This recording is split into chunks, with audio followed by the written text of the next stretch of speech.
Boa noite, gente. Que a graça e a paz de Jesus esteja em seu coração. Amém? Graças a Deus. Hoje estamos aqui para falar de orações não respondidas. É claro que é um tema um pouco intrigante, porque parece que nossas orações nunca ficam sem ser respondidas. Mas Deus tem colocado isso no meu coração já tem um tempo. E ouvindo dos sermões que nós estamos falando ao longo desse mês, falando de oração também, eu senti que era momento da gente falar um pouquinho sobre isso também. É fato que em algum momento da nossa vida, da sua vida, porque da minha foi assim, da sua vida em algum momento talvez você já teve essa sensação, que você orou e parece que Deus não respondeu. Sabe aquela sensação que você foi diante de Deus, levando um pedido sincero e parece que Ele não respondeu? Algumas pessoas costumam dizer algumas coisas sobre isso. Algumas igrejas apontam situações em relação a isso. Então, a gente vai esclarecer algumas coisas e vamos para um texto bíblico para a gente meditar um pouco sobre esse assunto.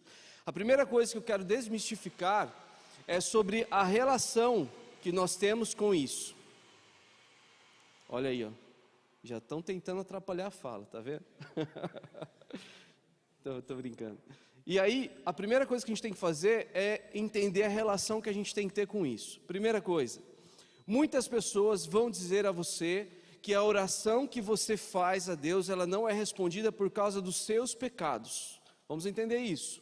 Se houver alguém aqui que está sem pecado e pode orar para Deus hoje por nós, levante a mão. Começamos então. Vamos lá, esclarecendo, seus pecados podem sim afetar a sua relação com Deus, mas nunca a sua oração. Não é exatamente o fato de você ter pecado, estar em pecado, que Deus não vai responder a sua oração, não é isso. Muitas vezes o seu pecado te afasta da relação que você tem com Deus. Logo, se você se afastou da sua relação com Deus, essa oração, ela não é respondida da maneira como você espera. Primeiro mito é esse, não são os meus pecados que me fazem então não ser ouvido por Deus. Segundo, vamos entender também, não é falta de fé. Muitas pessoas falam que você não foi respondido por Deus porque você não teve fé. Quantas vezes eu vi acontecer isso? Mães que chegavam em mim e falavam assim: pastor, eu fiz propósitos, eu fiz o vale da bênção, eu fiz queimação do altar, eu fiz coisas desse tipo, eu tenho fé, eu pedi a Deus para Deus tirar o meu filho das drogas, eu fiz, pastor, e aí o pastor falou para mim que ia ser curado, e de repente não fui respondido, Deus não falou, e quando eu voltei nele para conversar, ele falou assim: faltou fé. Pastor, o que eu faço com isso? Pensa na agonia da pessoa que está falando com Deus, e aí joga de volta sobre ela um peso que Deus não respondeu a ela porque ela não tem fé. Vamos ver então o que é fé. Fé é o quê? Lembram? Isso. Olha aí, vocês estão firmes aí. E como eu tenho fé? Como faço para adquirir fé? Eu consigo comprar? Eu vou na igreja, eu pego uma porção aqui na igreja e levo para casa? Eu pego e na minha oração eu peço a Deus para desenvolver o botão da fé em mim, eu aperto o botão da fé na minha vida? Não, a fé é uma relação também que a gente tem com Deus. Então quando fala para você que talvez falta fé, a gente pode estar também querendo dizer entre a sua relação, porque a fé vem pelo do quê? Palavra de Deus. Quando você não ouve a palavra de Deus, você não se relaciona com Ele, logo você não o conhece verdadeiramente, logo você não tem a sua vida, as suas partes mudadas por Ele. Então, a gente pode falar que isso é falta de fé? Não, muitas vezes é falta de relacionamento. Crente não tem um botão que você aperta, pá, e agora eu tenho fé e as coisas vão acontecer. Fé não é um botão. Fé é fruto de relacionamento com Deus, é fruto de confiança com Deus. Então a gente também já está aprendendo aqui que é mito esse negócio de que Deus não responde oração por falta de fé, porque fé Ele nos dá, não é isso também. Mas é fato que muitas vezes a gente fica mesmo sem resposta sobre aquilo que a gente tem orado. Eu me lembro de uma mãe me procurou, e nesses 10 anos de ministério pastoral, eu já ouvi tanta história, gente, vocês não têm noção. Já tanta história, né, Márcia? Tantas histórias que a gente ouve. Inclusive, eu lembrei de uma muito especial. A moça chegou em mim e falou assim: pastor, eu tenho uma coisa para te contar, pastor, mas essa aqui você nunca ouviu, pastor. Eu falei, minha filha, pode falar, que eu já ouvi tudo aqui, nesse gabinete eu já ouvi tudo, pode contar o que você quiser, mas pastor, é muito forte, é muito chocante, eu tenho certeza que essa aqui você nunca ouviu. Não, pode contar, fica tranquila, eu já ouvi de tudo. Aí ela contou, eu olhei bem para ela e falei assim, essa aí eu não tinha ouvido mesmo não, essa aí é nova para mim, e foi nova. E Deus surpreende a gente a cada momento, a cada atendimento, a cada momento. E um desses atendimentos, uma mãe chegou em mim e falou assim, eu tenho orado pela conversão do meu filho e do meu marido há 30 anos, pastor. Eu estou aqui na igreja, pastor, há 12 anos. Eu venho sozinha para a igreja. Meu marido me trazia, agora meu filho me traz, às vezes meu marido vem me buscar e eles nunca entraram nessa igreja, pastor. Eu não sei mais como eu posso orar para que Deus possa me ouvir e converter o coração deles, pastor. Eu estou numa agonia gigante. Aí nessa hora você pergunta assim, oh Deus, o que eu falo para ela? Parece que é um problema teu, não meu, Deus, como que a gente faz? Situações como essa podem ser muito comuns para a gente. Situações do tipo assim, Senhor, eu preciso que o Senhor me dê mais paciência. Senhor, olha a minha dificuldade financeira. Senhor, parece que tem situações diversas que a gente ora e parece que a nossa oração é só para colocar para fora. Muitas pessoas já me procuraram falando que tem a sensação de que oram e não são respondidas. Ao longo da minha vida eu pude perceber que muitas das orações que eu fiz, com o passar do tempo, parece que eu estava refazendo essas orações, porque eu não sentia que tinha acontecido alguma coisa efetivamente. Mas eu comecei a perceber que há algo muito interessante e importante que eu preciso saber, que tem relação com aquilo que a Bíblia me ensina sobre oração, que está à distância daquilo que eu penso e eu quero, e daquilo que Deus pensa e quer. Uma das coisas que eu tenho que entender nessa noite, você também, nós precisamos alinhar aqui, é que Deus sempre responde às orações. Sempre. Fala comigo, Deus sempre responde às orações, às suas orações também. Muitas vezes eu não percebia que aquilo era uma resposta, muitas vezes eu não percebia que eu precisava de uma coisa, e todos nós como crentes precisamos disso, é necessário, a Bíblia é cheia disso, sabe do quê? De processos, processo, não é processo judicial não, processo é aquele tempinho para que as coisas aconteçam. Você vai fazer um bolo, você tem um processo, não tem?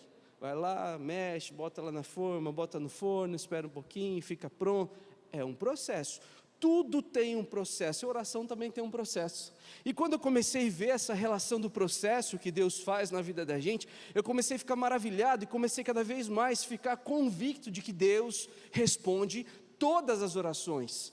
Não é quando você não tem fé, quando você está em pecado, não, Deus responde todas as orações, porque senão Ele não seria Deus, Ele seria só um de nós. Deus, Ele não olha para mim simplesmente como alguém que, tem alguém clamando demais, eu vou lá. E às vezes a má interpretação de alguns pastores faz a gente pensar que Deus ouve a gente, portanto a gente insistir com Ele, não é isso. Deus, Ele não atende sua oração porque você insistiu demais. Deus apenas está cumprindo um processo, propósito, um tempo determinado que Ele está fazendo.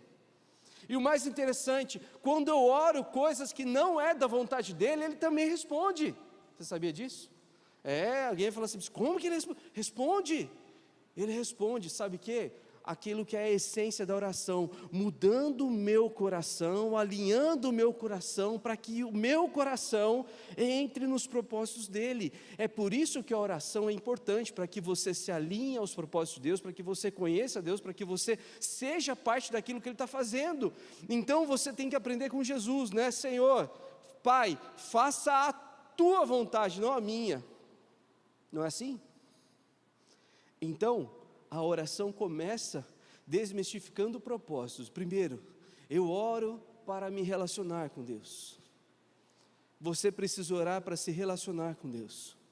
Mesmo que há pedidos, mesmo que há anseios, mesmo que há sentimentos, mesmo que você tenha que falar para Deus coisas que parece que Ele sabe. Já teve essa sensação também? Por que eu tenho que falar para Deus se Ele sabe todas as coisas? Porque oração é relacionamento. Oração é você colocar para fora aquilo que está dentro de você, você contar para Deus sobre os detalhes da sua vida, as coisas importantes da sua vida, os momentos que você tem com Ele, é você dizer a Ele diretamente: Senhor, Pai querido, eu estou aqui por causa disso. Então lembre-se, primeira coisa que a gente tem que lembrar: oração é início de relacionamento, é propósito para se relacionar com Deus. Mas eu posso pedir algo para Ele? Claro que pode, deve pedir algo para Ele, deve se beneficiar das bênçãos que Deus tem, mas não deve fazer da oração o meio para conseguir coisas. Então uma das coisas que a gente erra é porque a gente pede para Deus de forma errada, a gente se relaciona com Ele como se Ele fosse então, o gênio da lâmpada, da qual eu abro minha Bíblia, dou uma esfregadinha em algumas folhas, falo algumas palavras e fico esperando Ele fazer algo. Deus não é o realizador dos seus desejos, Deus não é o realizador dos seus sonhos, Deus é Deus, isso basta. E se eu entender que Deus é Deus, a primeira coisa que Ele vai começar a fazer na minha vida é ser Deus, é entrar no lugar da minha vida como Deus, é ser o Deus da minha vida, ou o Deus da minha vida que me governa, que me sustenta, que olha para mim. Então quando eu olho para tudo isso, eu percebo que existe um propósito sim, o propósito é o processo que Ele cria no momento de oração, é a forma como Ele está lidando com tudo isso, é como a gente vai aprendendo, à medida que a gente vai se relacionando com Ele. Então quando as pessoas falam para mim, às vezes tem essa sensação de que Deus não responde oração, é porque às vezes a gente está errando na forma como a gente está querendo ser respondido. Às vezes é simples demais, mas às vezes a gente complica um pouco, e a gente complica sabe que jeito? Querendo que Deus faça a nossa vontade. Você já orou alguma vez falando assim: Senhor, eu preciso disso, está acontecendo isso, tal, mas faça a tua vontade. Você já orou assim? E tudo bem se Ele fizer a vontade dEle? Dá aquela sensação de que, tudo bem, se for a vontade do Senhor, então é isso aí. Já orou assim também? Deus, se for a vontade do Senhor, tudo bem, eu aceito. Isso não é aceitar, gente, não, está errado, isso não é isso. Ninguém se relaciona com o outro desse jeito, está errado. Olha que texto interessantíssimo, que a gente já conhece muito, e a gente fala dele muito aqui, muitas vezes. É uma história que me encanta demais, porque tem muita riqueza de detalhe, riquezas de formas que eu entendo que Deus responde oração, e que Ele me mostra propósitos em tudo isso. Abra sua Bíblia comigo, 1 Samuel, capítulo 1.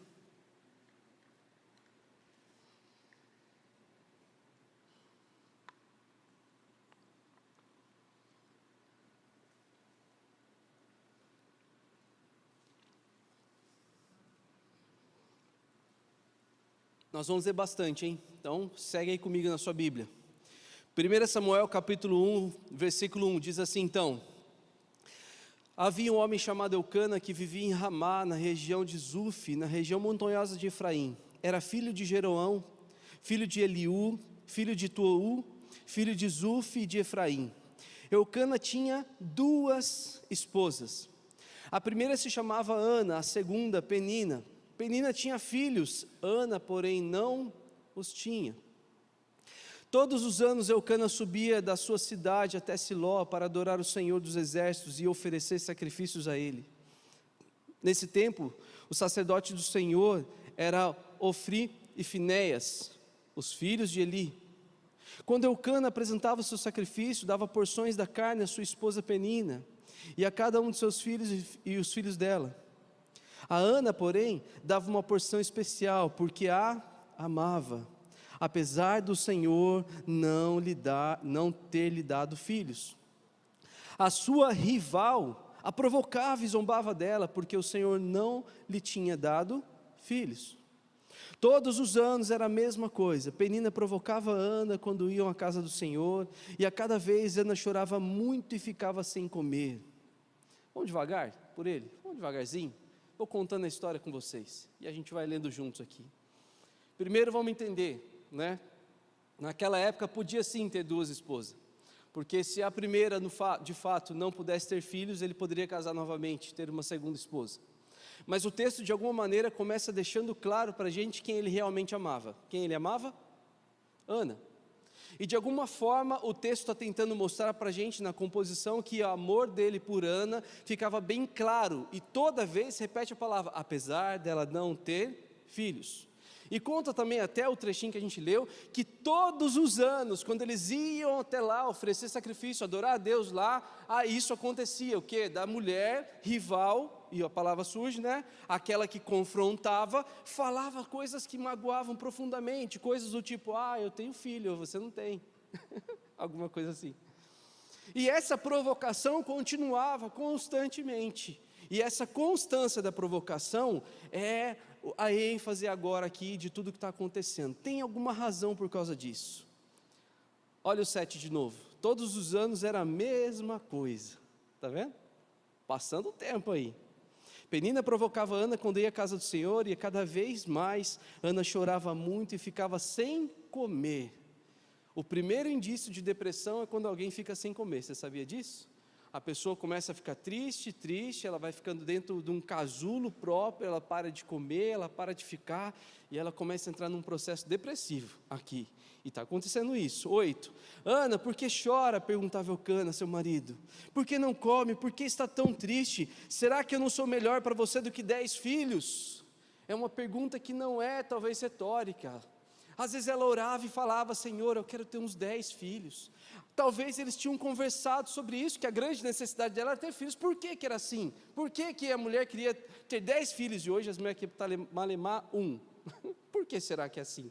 Porque filhos, representava algo especial diante da sociedade daquela época, diante das pessoas e diante do coração dela mesma. Porque não ter filhos era ser taxada talvez como alguém que fosse amaldiçoado por Deus.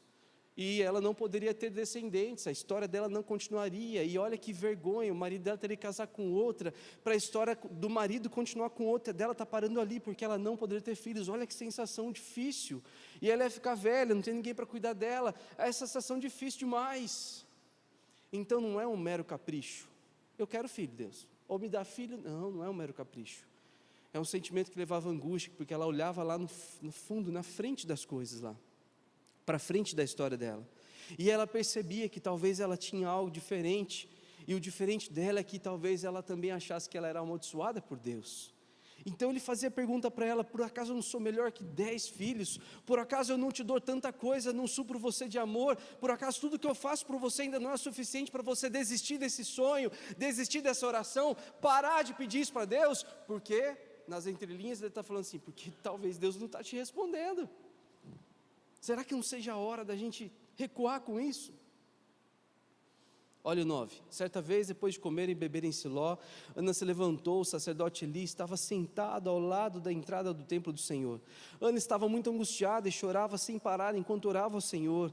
E então fez o seguinte voto, ó Senhor dos exércitos, se olhares com atenção para o sofrimento da tua serva, olha de novo, ó Senhor dos exércitos, se olhares com atenção para o sofrimento da tua serva, se responderes à minha oração e me deres um filho, eu o dedicarei para sempre ao Senhor, e o cabelo dele nunca será cortado. Ela faz um voto diante de Deus, mais uma vez, ela ora, e a sensação que a Ana tem mais uma vez, em todo o tempo que ela já foi lá, em todas as vezes que ela foi, é falar novamente para Deus algo que ele fazia. Eu quero que você entenda uma coisa, a história deixa para a gente bem claro que essa não foi a primeira oração de Ana. Esse não foi um suspiro que ela teve, um desejo do nada que surgiu no coração dela de ter filhos. Isso era algo que incomodava profundamente ela, era uma necessidade evidente para ela. Então, se a gente fosse classificar a oração de Ana, a oração era necessidade urgente para ela. Era algo que Deus precisava muito fazer, era algo que ela estava chorando demais, e ela precisava porque a angústia era tão profunda a ponto de causar uma depressão nela. E essa é a sensação que ela estava vivendo. E a primeira coisa que está começando a acontecer, ela faz essa oração, e olha o que acontece, versículo 12, enquanto ela fazia a oração, o Senhor, Eli a observava, olhava para ela ali, viu que os lábios dela se moviam, mas como não ouvia som algum, pensou que ela estivesse bêbada. como disse o pastor Mauri, né? Já não bastasse o sofrimento, ainda o pastor tem que achar mal da ovelha. Não bastasse ela estar sofrendo, né? Alguém que poderia consolá-la vai achar que ela está bêbada ainda, e vai dar uma bronca nela. Olha o que aconteceu, né? Até quando vai se embriagar? Versículo 14, disse ele: larga esse vinho, mulher, para com isso. E ela ali, gemendo, chorando, falando para Deus da sua grande necessidade, com a sensação de anos orando a Deus e não sendo respondida. Não é difícil? E nesse momento, Ana respondeu: meu Senhor, não bebi vinho, versículo 15, e nem outra coisa mais forte. Eu estava derramando o meu coração diante do Senhor, pois sou uma mulher profundamente triste. Profundamente triste. Uma mulher profundamente triste. Não pense que sou uma mulher sem caráter, eu estava apenas orando por causa da minha grande angústia e aflição. Ela só está contando para ele daquilo que ela está vivendo. Ela poderia ter falado assim para ele: sai para lá, seu velho, você não sabe de nada da minha vida, fica achando que estou bebendo. Ela poderia ter olhado para ele e ignorado ele, mas ela olhou para ele e falou assim: eu estou profundamente triste, eu estou profundamente angustiado, então eu estou aqui me derramando diante de Deus. A primeira lição que a gente aprende com tudo isso é: conte para as pessoas que podem de fato orar com você sobre o seu problema. Fale para o seu pastor, fale para o seu líder, compartilhe de fato a sua angústia, conte para ele assim: eu estou sofrendo por causa disso, ore comigo. Eu quero compartilhar com você do meu sofrimento, da minha angústia, eu quero que você saiba. Mesmo se ele te dá uma bronca: o que você está orando tanto desse jeito aí? Vem cá que eu vou te contar por quê. Está vendo? É uma lição valiosa para a gente. E quando a gente aprende a compartilhar, a gente aprende também que Deus está tratando a gente. Porque simplesmente, pelo simples fato de você compartilhar os seus anseios, se você compartilhar, é comprovado cientificamente que o nível de adrenalina, de ansiedade abaixa na sua vida e você vai começar a melhorar. Você vai começar a ver as coisas com mais clareza. Quando você compartilha, é terapêutico. É por isso que a gente tem que compartilhar as nossas aflições, por isso que a gente tem que contar dos nossos pecados, para a gente ser curado. E nesse momento, Ana conta para ele: não é isso não, eu não estou bêbado, não está acontecendo nada, eu só estou com essa necessidade, é isso. Versículo 17, olha aí comigo: neste caso, vá em paz, disse Eli. Se não é isso, vá em paz, que o Deus de Israel lhe conceda o que você pediu, que Ele ouça a sua oração, vá em paz. Eu confio que Ele está ouvindo a sua oração, vá em paz. Esse vá em paz encheu o coração dela. Não foram as palavras dele que de fato causaram o milagre, mas essas palavras confortaram de vez o coração dela, ao ponto dela confiar que Deus havia ouvido a oração definitivamente. Muito obrigado, exclamou Ana. Então voltou e começou a se alimentar novamente, o seu rosto não estava mais triste, e mudou de atitude. Quando você ora, você precisa então confiar que Deus está ouvindo a sua oração, e voltar a ser quem você tem que ser, e confiar definitivamente. Lembra que eu falei? Que fé não é um botão que a gente aperta, mas é um relacionamento que a gente atinge, e esse nível de relacionamento faz com que cada vez mais você confie. É isso que é ter fé, é confiar. Olha o que acontece com tudo isso. Na manhã seguinte, a família toda se levantou bem cedo e foi adorar o Senhor novamente. Depois voltaram para casa em Ramá. Elcana teve relações com Ana, e o Senhor se lembrou dela. Agora, Deus, por que será? O texto conta que Deus então se lembrou dela. E olha o que aconteceu. No devido tempo, texto que a gente tem que falar assim: opa, significa que Deus está falando de processos. No devido tempo, então, Ana engravidou e teve um filho, e lhe deu o nome de, fala alto comigo, de, e disse: eu o pedi ao Senhor, Samuel. No ano seguinte, Elcana e sua família fizeram a viagem anual para oferecer sacrifício ao Senhor e cumprir o seu voto. Ana, porém, não foi. Vamos esperar até que o menino seja desmamado, disse ela ao marido, e então levarei ao Senhor, deixarei lá para sempre. Faça como lhe parecer melhor, respondeu Cana. Fique aqui até ele desmamar e que o Senhor ajude a cumprir a promessa. Então ela ficou em casa e cuidou do seu filho até desmamá-lo. Quando o menino foi desmamado, Ana levou à casa do Senhor em Siló, embora ele ainda fosse pequeno. Também levou um novilho de 3 anos para o sacrifício, um cesto de farinha e vasilhas de couro cheias de vinho. Depois que sacrificaram o novilho, levaram o menino a Eli. Ana lhe disse: com certeza o Senhor se lembra de mim. Sou a mulher que estava aqui anos atrás orando ao Senhor. Pedi ao Senhor que me desse um filho, um menino. Pedi ao Senhor que me desse esse menino. E o Senhor atendeu o meu pedido. Agora eu o dedico ao Senhor.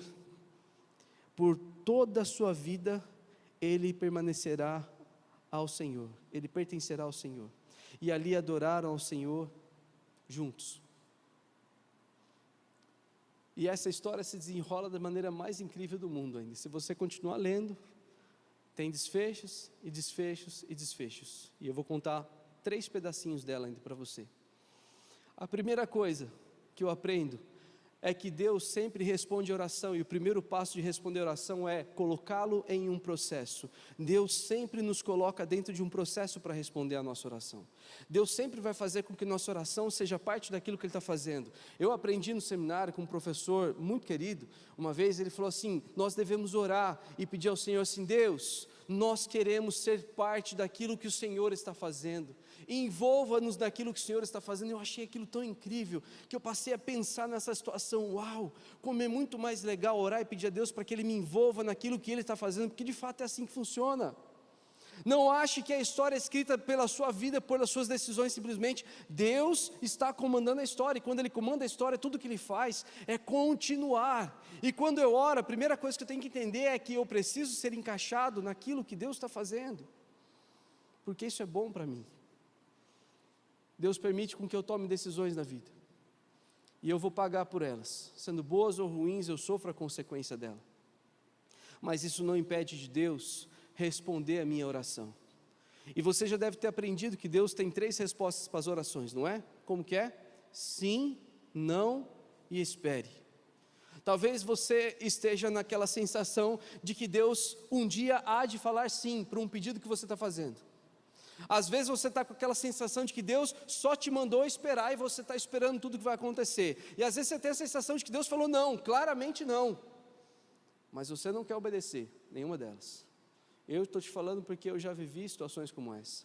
Parece que Deus claramente estava falando que não, e eu falava assim: eu acho que é só um momento. Ele falou para esperar. E eu acreditava que Deus ia mudar de ideia. Eu acreditava por alguma maneira, poderia orar de novo, Deus mudaria de ideia. E talvez a sensação que a gente tem é que quando a gente ora, Deus pode conceder e fazer algo do jeito que a gente quer. E o texto começa a me ensinar que a oração, ela parte de um princípio básico do relacionamento com Deus, para que o processo dele se cumpra dentro da minha vida e dentro do propósito eterno dele. E é isso que acontece. Toda oração é respondida por Deus, mas ela passa por um processo de relacionamento que você tem com Ele, propósito eterno dele, para que as coisas se encaixem. E é aqui na história de Ana e tantas outras histórias que a gente vai começar a perceber isso. A história de Ana então é uma mulher que sofria por não ter filhos, por ser estéril, por achar que Deus havia amaldiçoado a vida dela, que ela não teria mais futuro algum, que ela seria desprezada na velhice, que ela teria que se virar na vida porque Deus a havia amaldiçoado. E não era essa a história. Deus havia apenas colocado um propósito sobre a vida de Ana, e não só sobre a vida dela, sobre o plano eterno dele.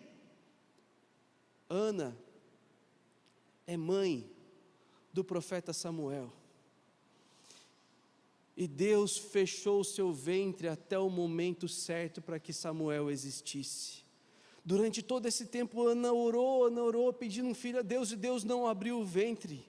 E não foi simplesmente o choro, o pedido de Ana foi, mas o propósito eterno de Deus: abre o ventre de Ana e faz com que ela tenha um filho, porque no propósito eterno de Deus o filho vai crescer, vai ouvir a voz de Deus e vai se tornar o último juiz de Israel, e vai dar origem ao primeiro rei, e vai orar e ungir o rei Davi. E o propósito de Deus está cumprindo. Ou será que você acha que simplesmente Deus olhou e falou assim: esse menino é bonitinho, está aí no templo, eu vou fazer dele esse cara que eu quero fazer? Não. Deus já conhecia Samuel, bem antes de Ana pedi-lo. Olha para mim, Deus conhece o seu pedido, bem antes dele existir no seu coração. Deus conhece a sua necessidade, bem antes dela ser evidente na sua vida.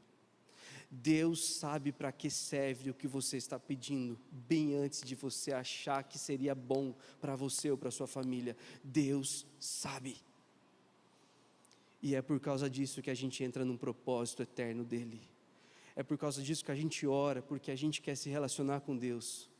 Então, se Deus responder ou não, não é o mais importante é a relação que eu começo a ter com Ele. É o choro levado a Ele, é a minha angústia levada a Ele, é o propósito dEle. A resposta dEle sempre vai cumprir o desígnio eterno dEle, aquilo que Ele planejou para você e para a eternidade e para todos nós. É assim. Parece que é louco isso, né? Mas é assim, Deus tem a capacidade de transformar o seu desejo em algo que parece que já era plano dEle eterno. É doido pensar nisso, mas é assim. Deus começa a transformar os nossos filhos em missionários. A gente nunca sonhou nem ter filho. Deus faz isso sim. Deus cruza caminho de pessoas que nem crente eram, de repente tropeçam, caem dentro da igreja, se tornam pastores, missionários, se tornam sustentadores de obras sem ter noção do que poderia fazer. Um dia você pede a Deus, Deus, cura da minha enfermidade. Deus não te cura e você conhece o médico, prega o evangelho para ele, morre lá, mas o médico continua o plano eterno de Deus. Percebeu? Então, o mais importante não é a resposta que Deus vai te dar e vai satisfazer o seu coração. O mais importante é a relação que você começa a ter com Ele a partir do processo da sua necessidade. O mais importante não é o resultado final daquilo que você está pedindo. O mais importante é o processo que você vai estabelecer com Ele à medida que se aproxima dEle por causa da sua necessidade. Então você tem uma necessidade, é urgente, é importante, você se aproxima de Deus, pede para Ele, e Ele no seu propósito eterno vai atender o desígnio dEle, através da sua vida, e você começa a ser parte daquilo que Ele planejou. Quantas histórias eu não vejo que aconteceram isso, quantas vezes, eu quero contar a história da Angélica para vocês. A Angélica é uma mulher cheia de fé na igreja, usada por Deus tremendamente, teve câncer de mama, e quando ela foi fazer o exame, ela já estava todo espalhado o câncer nela. E lembra da Angélica? A Angélica, uma mulher cheia de fé, a gente ia visitar ela no hospital, eu era criança, minha mãe ia visitar ela no hospital, e ela tinha um filho da minha idade, o Anderson, da minha idade, e eu ficava pensando assim, nossa mãe, esse menino, se a mãe dele morrer, ele vai ficar sem mãe, como que vai fazer? Eu me preocupava com ele, era meu amigo, e a gente ia lá no hospital para orar com a Angélica, cheio de fé, vamos pedir a Deus para curar a Angélica. Ela falou assim, gente,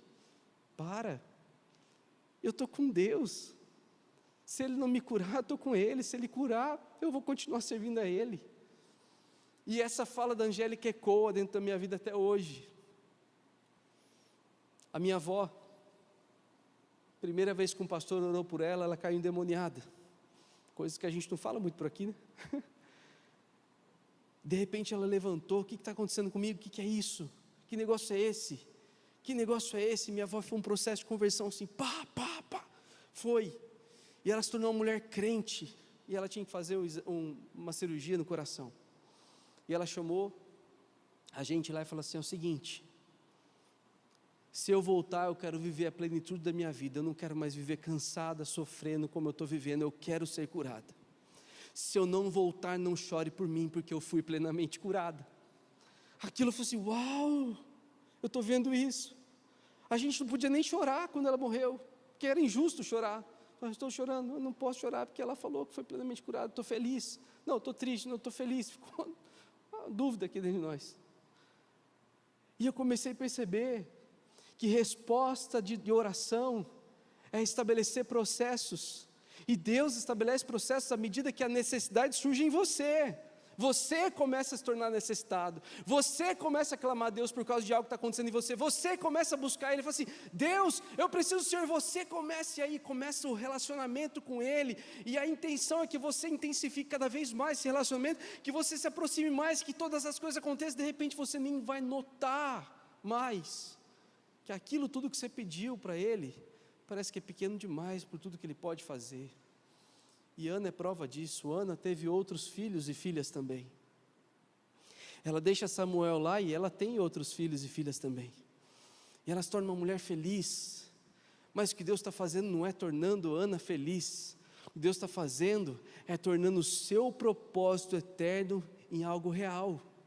Então, através do seu pedido, através daquilo que você tem orado, Deus pode transformar o seu desejo, a sua necessidade em um propósito eterno real. Então, 3 dicas para a gente acabar e encerrar bem.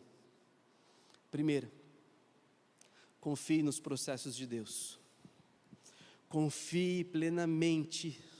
Confie de maneira como você nunca confiou na vida. Confie nos processos de Deus. Se você está achando que a sua oração não foi respondida, confie nos processos de Deus. Confie no plano eterno dEle. Confie naquilo que Ele está fazendo que você não está vendo. Confie. Segundo, continue orando, mas não para ter resposta, mas para se relacionar. Continue orando, falando: Senhor, a minha necessidade me trouxe até o Senhor, a minha necessidade me aproximou do Senhor. Deus, eu estava tão aflito e o Senhor está aqui para me ouvir, Pai, ainda que eu não receba. Estar perto do Senhor em oração é a melhor coisa do mundo. Você tem que falar isso para Ele, você tem que dizer isso para Ele, você tem que orar em relação a isso. Continue orando com todo fervor, não para ter resposta, mas para se relacionar.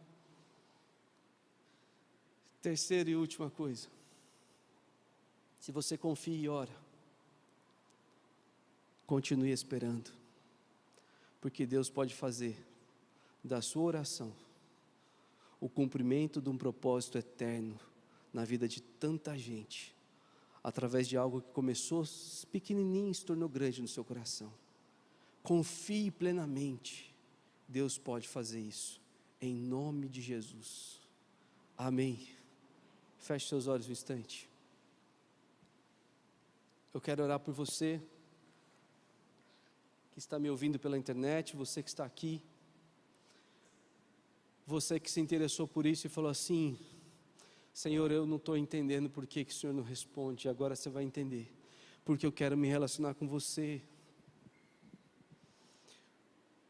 porque o fim não é a sua vontade, mas é a minha. Porque eu quero me relacionar com você a ponto de entender que tudo que eu estou fazendo aqui é para cumprir os meus propósitos e minha vontade, não a sua. Mas a vontade de Deus, ela é boa, perfeita e agradável, então a gente tem que buscar exatamente essa vontade, boa, perfeita e agradável. Eu tenho que confiar plenamente que Deus ouviu as minhas orações e Ele está cuidando dos propósitos eternos dEle. Então tem que falar assim: Senhor, eu confio, eu continuo orando e eu descanso no Senhor, porque o Senhor pode transformar a minha necessidade num propósito eterno teu. É por isso que a gente está aqui. Vamos orar. Faça a oração de Ana. Conta agora para Ele a sua maior necessidade. Conta para Ele agora. Pode ser com a mesma voz de Ana, uma voz baixinha que não dá para ouvir nada, mas conta para Ele a sua maior necessidade. Conta para Ele. Não vai embora daqui sem contar. Conta para Ele a sua maior necessidade. Aquilo que te traz na igreja todo domingo, aquilo que te traz perto dEle todo domingo. Conta da sua necessidade para Ele. Conta. Fala assim: Senhor, eu tenho essa necessidade aqui. A sensação que eu tenho em Deus é que eu tenho orado e não sou respondido.